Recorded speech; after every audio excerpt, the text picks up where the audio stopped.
संतोष देशमुख यांचे भाऊ धनंजय देशमुख यांनी गंभीर आरोप केल्यात। ही हत्या केवळ आरोपींनी नव्हे तर यंत्रणेने केली आहे असं धनंजय देशमुख यांनी म्हटलंय।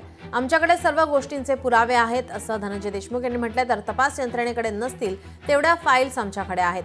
धनंजय देशमुख यांनी आता तपासावरती या ठिकाणी निशाणा साधलेला आहे। पोलिसांनी अराजकता माजवली आहे। स्थानिक पोलीस आमची केस घेत नव्हते असंही देशमुख यांनी म्हटलेलं आहे। गंभीर आरोप केलाय।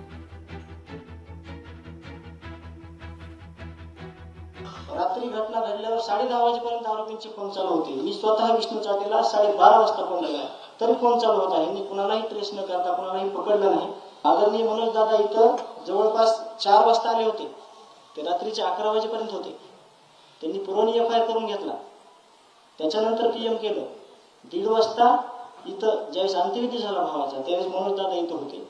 जर दादा येऊन बसत नाहीत तर ह्या घटनेची सुरुवात होत नाही आणि तुम्ही देखील कोणी आमच्याकडे येत नाहीत, कारण का तिथंच विषय सगळा संपत होता। गुन्हा नोंद झाला त्या दिवशी दुसऱ्या दिवशी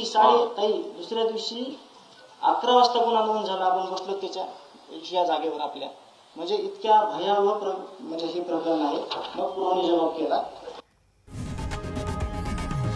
लोकशाही मराठी ऐका, पहा, जागरूक रहा।